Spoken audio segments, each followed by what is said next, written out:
Olá, amigos torcedores, e sejam bem-vindos a mais um bate-papo do torcedor, um programa elaborado pelo Juizado Torcedor de Porto Alegre e voltado para os frequentadores dos estádios de futebol e para os amantes desse esporte no geral. O entrevistado de hoje é o jornalista Davi Coimbra, que conversará conosco sobre futebol, paixão, rivalidade. Boa tarde, Davi, é um prazer recebê-lo aqui. Boa tarde, prazer é meu. Inicialmente, nos conte, por favor, um pouco da tua trajetória no jornalismo até se tornar esse grande cronista gaúcho. Puxa vida, eu comecei como repórter, eu trabalhei como jornalista já antes, quando estava ainda na faculdade, né, na Famecos. Trabalhava na antiga Livraria Sulina, livraria, editora, distribuidora e tal. Trabalhava lá na assessoria de imprensa, departamento de comunicação, né? Aí depois, em 1985, eu fui para o Diário Catarinense, né? Aí rodei lá em Santa Catarina um tempo. Em 1990 voltei para o Rio Grande do Sul, para o Correio do Povo e para a Rádio Guaíba. Depois fui para Zero Hora, saí da Zero Hora, fui para o Jornal NH, voltei para Santa Catarina. Depois voltei para cá, em 1995. E de 95 até agora estou na Zero Hora, né? Na Zero Hora, na RBS, na Rádio Gaúcha, TV Com, né? Todos os veículos do grupo, né? E aí, dentro da Zero Hora, eu fui editor de esportes, fui cronista primeiro semanal, depois bissemanal, depois trissemanal, né? E agora diário, né? E outras coisas mais, cobri um monte de eventos, Copa do Mundo, Olimpíada, né? E também na Rádio Gaúcha, no Timeline, no Sala de Redação, no Pretinho Básico na Rádio Atlântida, enfim. O bate-bola na TV Com, que não existe mais, Café TV Com, a gente fica o resto do dia falando aí. Hoje, então, Davi, tu integras a bancada da sala de redação, sabidamente o programa mais longevo e de maior audiência na Rádio do Rio Grande do Sul. Como surgiu essa tua ligação com a crônica desportiva? Eu já, no Diário Catarinense, eu já fazia o setor do Criciúma, né? Repórter setorista do Criciúma, cobri o primeiro título do Criciúma em 86. E sempre tive, assim, participação no esporte, em outras editorias também, mas no esporte, certamente uma das editorias principais dos jornais brasileiros, né? Então, eu tive sempre uma forte participação, né? Tive uma coluna já no Diário Catarinense. Aí depois, quando voltei para Porto Alegre, aí eu participei, daí eu tenho diversas editorias de política, de geral, de polícia, né? Até que fui escolhido como editor de esportes da Zero Hora, né? Em 1996. Me tornei editor de esportes da Zero Hora. Eu fiquei 15 anos como editor de esportes da Zero Hora. E escrevendo uma coluna também, né?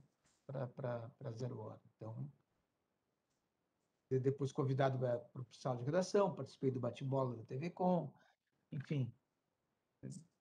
Sempre, sempre tinha, assim, às vezes, um convite, tal, uma oportunidade, eu ia nesses. Acabava aceitando, né? E como colunista desportivo, como tu descreverias a importância do futebol para o torcedor brasileiro? O futebol é o grande esporte nacional, né? Eu morei nos Estados Unidos. Os Estados Unidos têm 4 grandes esportes, fora outros tantos que eles adoram, né? Mas eles têm 4 esportes que ocupam a temporada inteira. Então, por exemplo, o ano passa meses sem ter futebol americano, passa meses sem ter hockey, né? Mas é hockey, futebol americano, basquete e o beisebol, né? Que eles passam a temporada inteira com esses 4 esportes, que são os principais. Mas eles gostam de tudo. Eles gostam de futebol, eles gostam de de golfe, tudo que tem a ver com esporte estão assistindo. E aqui não, aqui é concentrado no futebol. Né? E assim mesmo que outros esportes às vezes chamem um pouco de atenção, ela é sempre secundária, né? O futebol é sempre a grande paixão, a grande motivação do torcedor, né? Muito mais do que qualquer outro esporte, né? Então ele é importante na vida das pessoas porque ele faz com que ele é até um objeto de realização daquele torcedor, né? Quando o time dele ganha, ele se sente campeão, se sente vencedor, né? Quando sabe quando ele tem, algo em que ele fica pensando, né? Em que ele ocupa os dias dele, as discussões dele com os amigos, né? Se torna um projeto para ele também aquilo, né? O time dele é um pedaço da vida dele, pedaço da vida dele, sem dúvida, mais até do que nesses países como nos Estados Unidos, que eu citei, né? Em que as pessoas gostam tanto de esporte, mas não tanto quanto as pessoas aqui gostam do futebol e do clube, né? As pessoas que amam seus clubes. E explorando um pouco mais essa tua experiência nos Estados Unidos, chegasse a viver alguma experiência de fato, assim, como torcedor de algum outro esporte lá? E como tu avaliaste esse comportamento do torcedor nos Estados Unidos com relação ao torcedor brasileiro, por exemplo? Ah, não, eu torcedor lá, não fui porque eu não. Só, quer dizer, só eu ia, né, eventualmente, num jogo ou no outro, de basquete, de beisebol, né? Por curiosidade, mas por curiosidade, né? Não porque eu quisesse torcer. Claro que depois eu fico com simpatia pelos times locais, né? Eu gostava do Red Sox no beisebol, gostava do Patriots no futebol americano, do, do, do Celtics no basquete, né?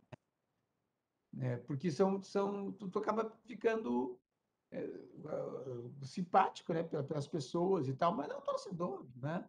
Eu gostava de ir lá e ver. Agora, a diferença de torcida é imensa, imensa, imensa. Uma vez no New York Times eu li que os americanos estavam preocupados que nos jogos de hóquei a torcida estava se comportando como os torcedores de futebol. Estavam preocupados com isso. Que é completamente diferente, né? É, tu vai num jogo de basquete, né? E o time está sendo atacado e o alto-falante grita defense, defense, e todo mundo grita defense. Tu imagina o teu time sendo atacado no futebol brasileiro e a torcida gritando defesa, defesa. Isso instigado pelo alto-falante do ginásio, no caso, né? Então, é algo completamente diferente, né?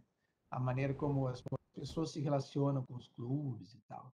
Tem pessoas fanáticas lá também, evidentemente, né? Mas aqui é diferente.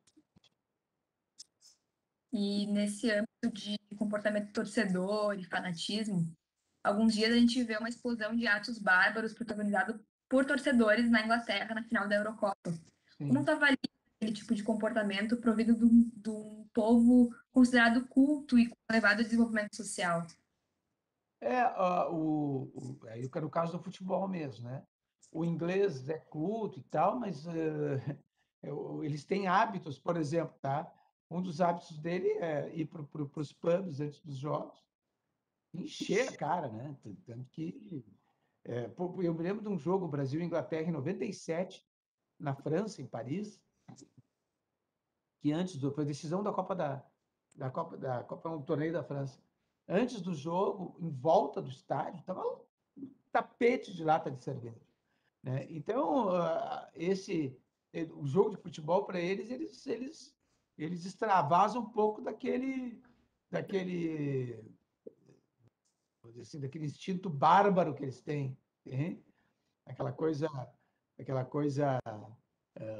antiga, sabe? Que eles gostavam de enfrentavam os romanos gritando, pintados, correndo, sabe, de espada em punho, aquela coisa, é mais ou menos assim.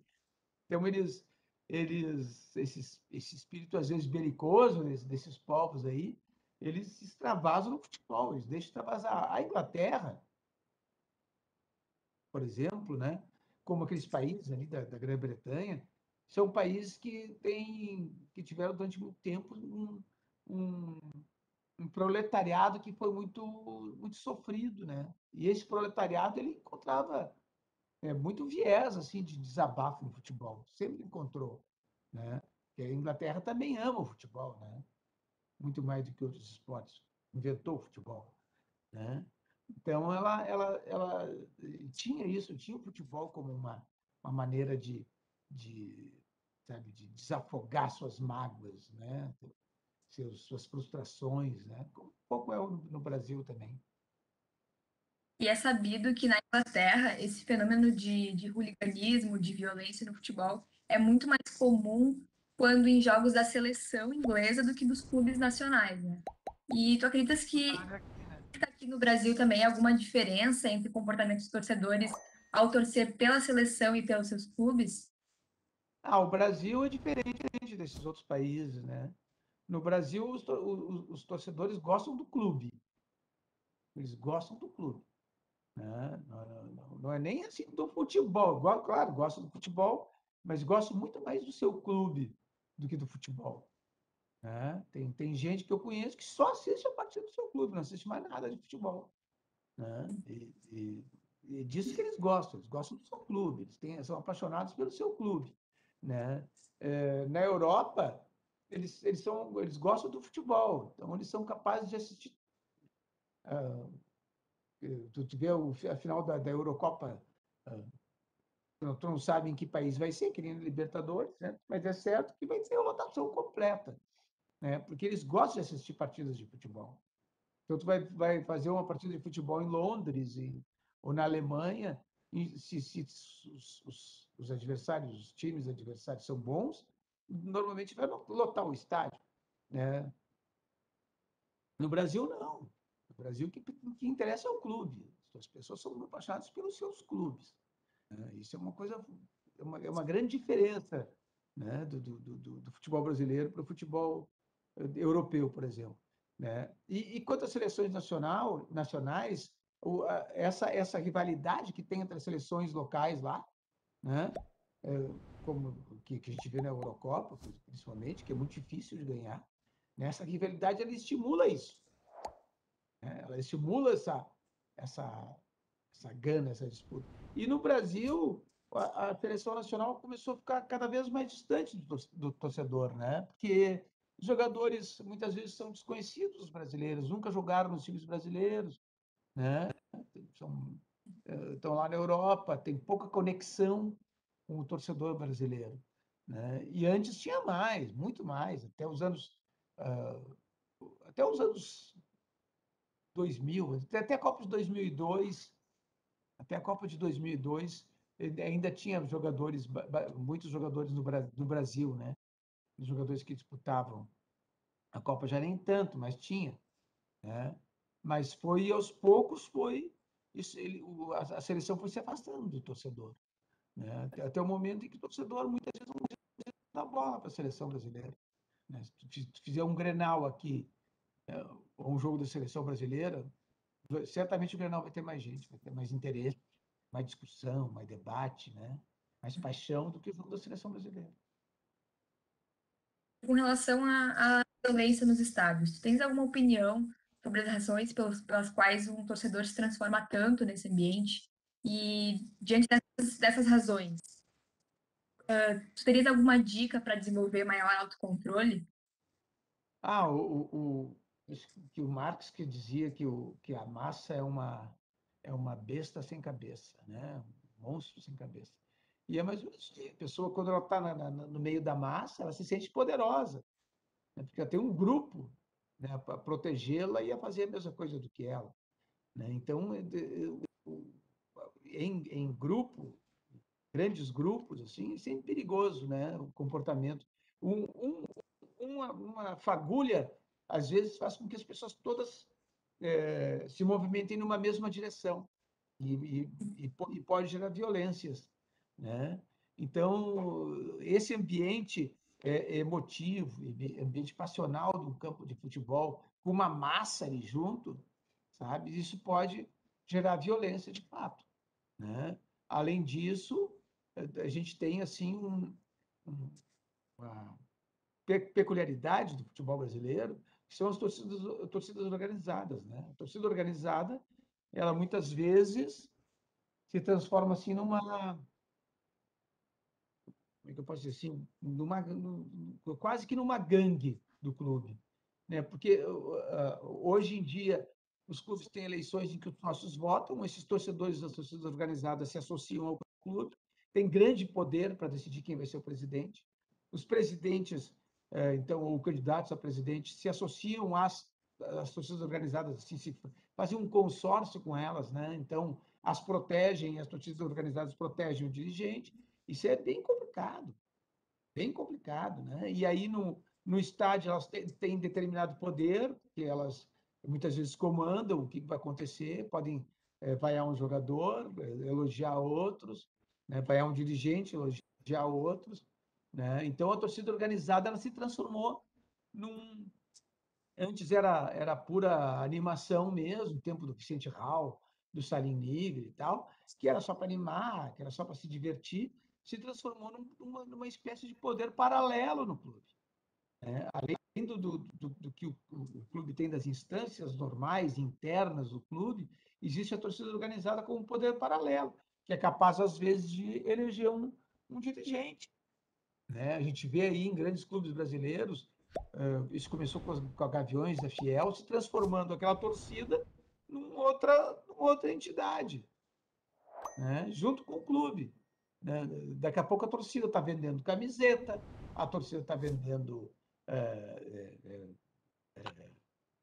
broches, bottoms, sei lá o quê, né? Tá se transformando numa entidade que está faturando com objetos de marketing que deveriam ser próprios do clube. O clube deveria faturar com isso.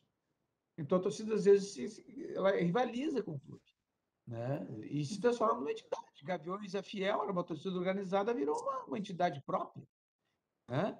E de outros clubes também vai acontecendo isso. Vê que isso vai acontecendo. E o que acontece com uma torcida organizada? O presidente, o, sei lá, o diretor da torcida organizada, ele tem poder. Ele tem poder. Né? Ele tem poder não só pela grana dos ingressos, que às vezes eles ganham de graça, né? Mas ele tem poder de manejar, né? De manipular toda aquela massa de gente que é torcedora. Né? E como diria o Emiliano Zapata, o poder corrompe. Então já é um problema. Então, no futebol brasileiro, hoje está bem mais pacificado do que era antes. Já teve momentos bem mais graves no futebol brasileiro, mas ainda o mais o que mais acicata, assim, né? O que mais fere é a torcida organizada.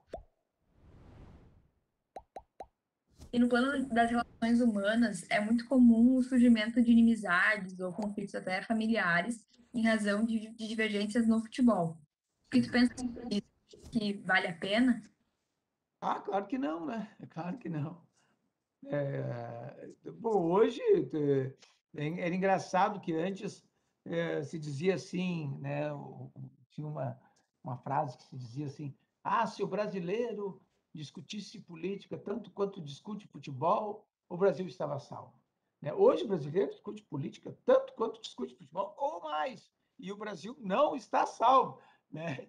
As pessoas brigam por futebol, mas brigam mais por política hoje, naqueles grupos de WhatsApp e tal, aquela coisa, né? Um bolsonarista, o outro é lulista, né? Aquela coisa, um da direita, outro da esquerda, e ficam se pegando por causa disso. Vale a pena? Claro que não. Claro que não. Né? O futebol tem que ser algo para se divertir. Claro que a política não é para se divertir, né? Essa é outra história. Mas o futebol tem que ser para se divertir, tem que ser para passar teu tempo, gostar de ver aquilo, né? Mesmo que seja uma derrota. Até mesmo a derrota pode ser divertida quando existe a expectativa da vitória, né? E entrando agora num assunto relacionado à dupla Grenal, então. Não raramente a gente escuta por parte da mídia gaúcha que muito do bom desempenho da dupla Grenal se dá justamente em função da rivalidade. E Sim. perguntando essa afirmação e fazendo contraponto a essa ideia, não crees que, caso essa rivalidade fosse substituída por um pouco mais de solidariedade e união entre o Inter e o Grêmio, uma espécie de dupla Grenal versus o resto dos times, o desempenho das equipes poderia ser ainda melhor? O que acontece é que a emulação, a competição entre eles, faz com que eles cresçam, né? O Grêmio tinha um estádio da Baixada, que era um estádio bom para aquela época, início dos anos do século XX, e o Inter construiu um estádio melhor, que era os Eucaliptos, sediou a Copa de 1950. Aí o Grêmio construiu um estádio melhor ainda, que era o Olímpico, em 1954. O Inter foi lá e construiu o Beira-Rio, era maior e melhor do que o Olímpico, em 1969. Aí o Grêmio construiu sua arena, né? Agora, e assim vai indo, eles vão competindo e vão fazendo coisas, eles olham para o lado, eles olham para o adversário, né? E vão fazendo coisas que o adversário está fazendo. Então, nesse sentido, a rivalidade é boa. Né? Nesse sentido, sem dúvida nenhuma, a rivalidade é positiva. Né? Ela se torna nociva quando ela passa os limites. Né? Quando ela passa os limites da rivalidade, ela se torna inimizade, por exemplo. Né? Quando se torna conflito, aí sim, aí é ruim. Né? Então, quando ela tem esse sentido de concorrência leal, vamos dizer, né? Ela acaba estimulando, acaba se tornando um fator de estímulo. Né? Como é que uma cidade do tamanho de Porto Alegre, no sul do Brasil, né, uma cidade que é pouco conhecida no mundo, como é que ela tem dois campeões do mundo? É algo impressionante, né? Mas é muito por causa dessa rivalidade, ela que estimula, que ela é boa nesse momento, quando ela estimula, quando ela serve de estímulo, né? E quando ela faz com que eles se olhem, ele olha o que o outro está fazendo ali de bom, ele está fazendo isso aqui, vamos fazer também. E aí ele tenta melhorar. Nesse sentido é bom. Mas tu crees que poderia haver uma união um pouco maior, assim, no sentido de, não sei, evitar provocações, por exemplo, nas redes sociais, por parte das entidades mesmo, das instituições, não da Ah, torcida. as entidades sim. As entidades sim. Agora, as redes sociais é uma terra de ninguém, né? É um terreno conflagrado por natureza. Eu até digo que a gente tem que dar menos importância para as redes sociais do que se pensa, né? A gente tem que. Saiu aqui nas redes sociais, não é problema. Não é vida normal, não é vida real. São as redes sociais, que às vezes entram na vida real, né? Como a vida real entra nas redes sociais. Né? Mas a gente tem que tentar manter a serenidade em torno disso. Agora, os clubes não deveriam estimular isso, não, nas redes sociais, até porque não tem nada com isso, sabe? Não tem nenhuma vantagem, sabe, física ou espiritual, uma provocação das redes sociais. Nenhuma. É só grosseria, às vezes. Né? Sobre o torcedor no estádio, tu és a favor da possibilidade de consumo de bebida alcoólica nesse ambiente? Olha, eu sei que tem muita gente que defende isso e tem bons argumentos, inclusive relacionando o que se faz fora do Brasil, mas eu sou contra. Acho que é bom. Acho que o torcedor brasileiro ele demonstrou já que ele não está preparado para consumir bebida alcoólica no estádio. Né? Acontecem, às vezes, acidentes assim que poderiam ser evitados. O cara vai ficar 2 horas lá dentro, 3 horas, pode ficar 2, 3 horas sem beber. Ah, eu sei que é uma diversão, ele quer tomar sua cervejinha, mas tomar depois, quando você está fazendo churrasco antes, né?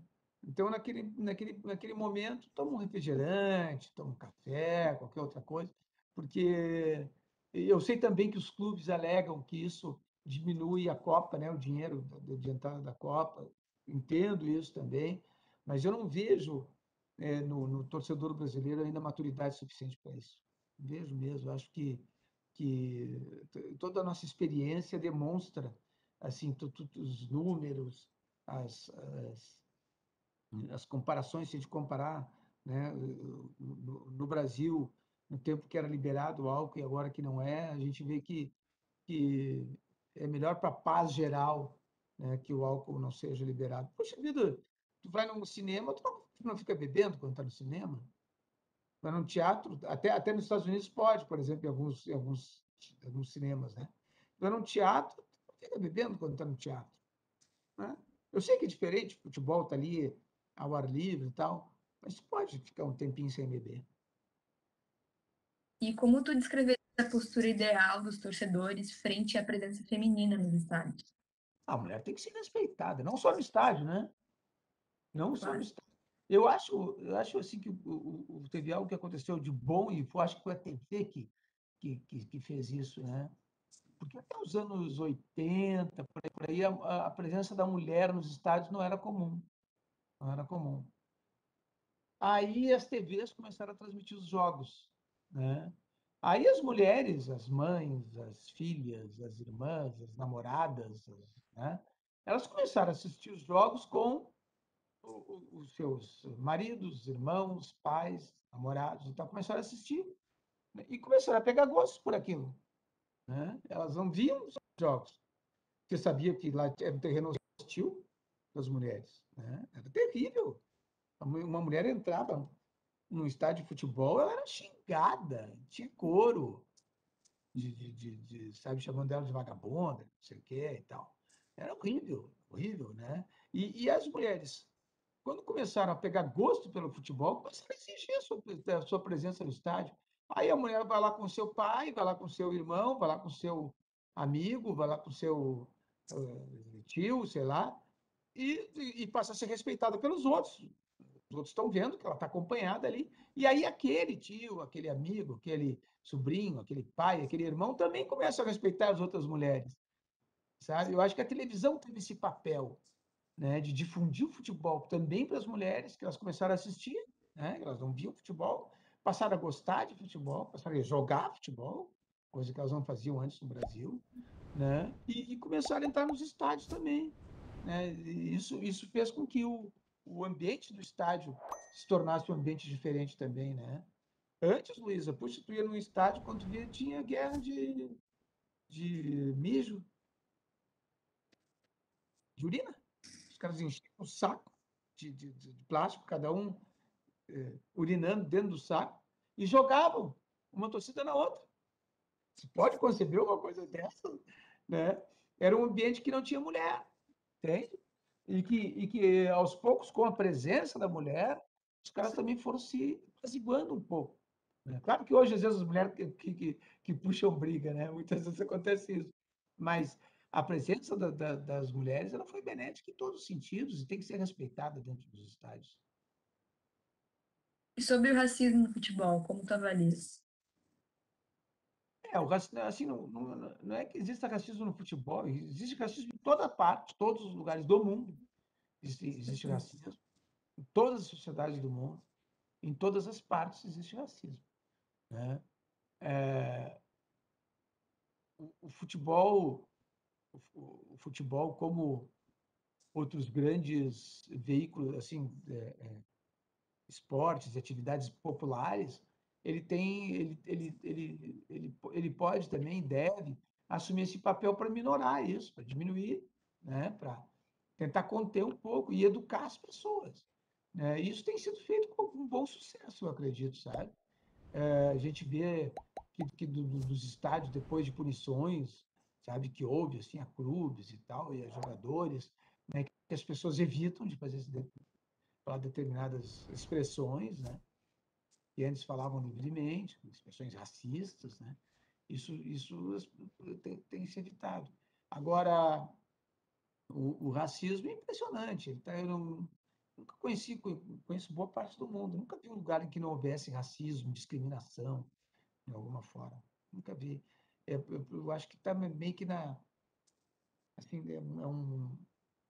uma característica do ser humano, assim, de tentar se impor em relação ao diferente, né? Quem ele é diferente, ele quer dizer que é melhor do que aquele que lhe é diferente. Sim. E a gente está aqui, então, em alguns assuntos polêmicos, que são muitas vezes, infelizmente, manifestados na torcida, né? Então, atitudes machistas, racistas, até mesmo cânticos homofóbicos. O que tu pensa sobre a perda de pontuação ou até mesmo a eliminação de determinadas equipes de competições em função do comportamento da torcida? Aí é um ponto difícil de estabelecer uma justiça completa nisso aí, né?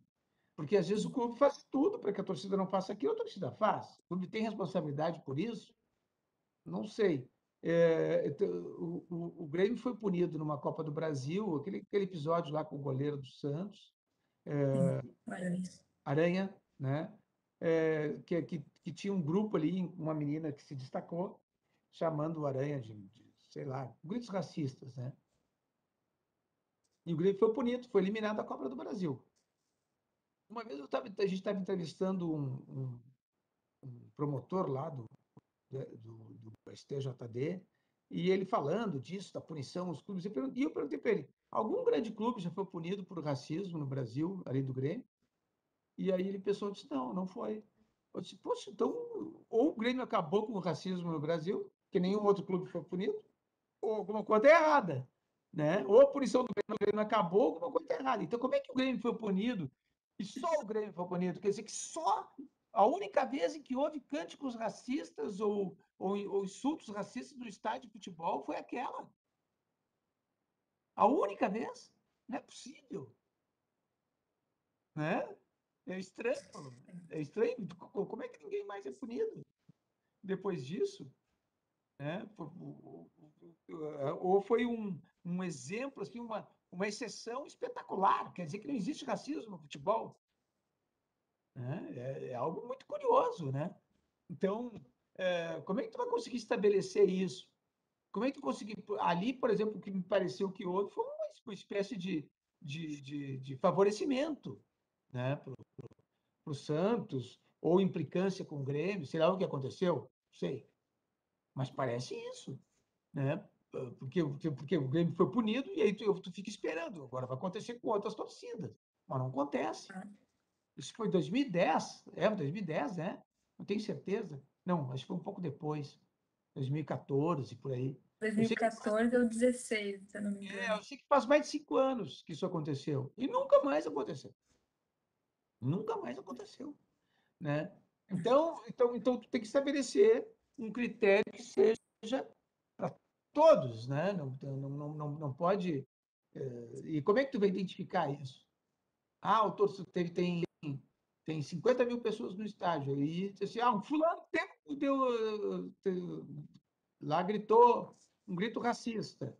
Ah, não, mas ele não é torcedor do Grêmio, é torcedor do Inter. Sei lá, entendeu? Tu pode alegar uma série de coisas. Para punir o clube. É estranho. Aí tem que estabelecer um critério que ele seja.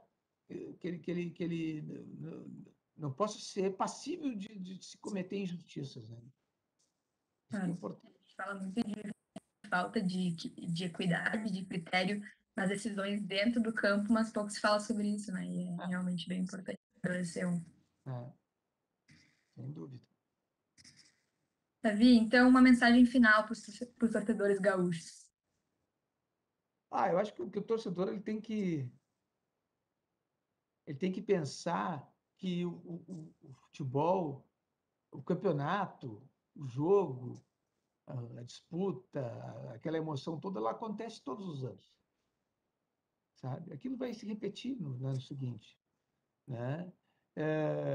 E para a vida dele, ao fim e ao cabo, vai fazer pouca diferença, porque o time dele ganha, perde, empata, é campeão, é vice, é rebaixado, e depois se repete aquilo, aí isso acontece com o adversário, sabe? E vai continuar acontecendo, né? E essa discussão de quem é o melhor, de quem é o bom, de quem é o ruim, de quem está certo ou errado, ela vai continuar para sempre, né? Vai continuar para sempre. Ele não pode fazer com que aquilo se transforme num sentido da vida dele. Que se aquilo for o sentido da vida dele, a vida dele não tem sentido.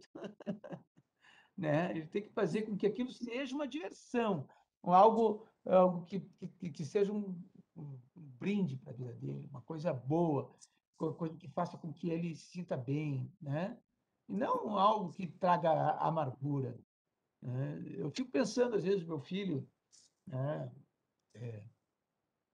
E fica, que já gosta de futebol, aquela coisa, e, e acompanha, né? E fica ali atento. Então, eu fico pensando, puxa vida, nesse ambiente, às vezes, violento, né? Hostil, tal, será que valeria a pena estimulá-lo, por exemplo, ele num campo de futebol? Às vezes não, né? Às vezes não, porque tu vai ficar com medo. O cara vai não, né? Está sujeito a tudo que é tipo de violência, de agressão, às vezes, né? Como às vezes acontece. Então, isso não vale a pena. Vale a pena torcer, se divertir, gozar do amigo, receber a gozação numa boa, né? Quando o teu time perde, gozar quando o teu time ganha, né? E seguir com a sua vida. Ter respeito pelas mulheres, não cometer, como a gente falou aí, ah, pecado do racismo, né? O racismo é objeto em qualquer instância da vida, né? Mas num ambiente desses que é para ser lúdico, que é para ser de diversão, pior ainda, talvez. O ambiente do futebol, que é um ambiente que é, ou do esporte, praticamente todos os esportes, os negros têm participação importante, né? Como é que alguém pode ser racista, né, num estádio de futebol, sabendo que o maior jogador de futebol de todos os tempos foi um negro retinto, né, o Pelé. Né? Como é que alguém pode ser racista pensando nisso? Como é que alguém pode ser racista no Brasil, não só com negro, mas com outras raças, sabendo que o segundo maior jogador de todos os tempos foi um índio, o Garrincha. Né? E todos os dias tem aí um time vencedor, são negros e brancos, cafuzos e mamelucos, né? Todos juntos jogando. Você pode pensar nisso, né? E a mulher é saudável que ela cada vez mais ela esteja ocupando espaço no futebol, né? Já vê mulher, né, no comentário esportivo, já vê mulher como árbitras, né? Isso é bom, é positivo, ainda mais na torcida, né? Davi, foi um prazer poder conversar contigo e ouvir tuas experiências, tuas opiniões. Muito obrigada pela tua presença e pela tua colaboração com o programa. Eu que agradeço, Luiz. Boa sorte para todos nós. Chegamos, então, ao fim de mais um bate-papo do torcedor. Muito obrigada pela sua audiência. Não esqueçam de deixar o like e se inscrever no canal. Até a próxima. Tchau, tchau.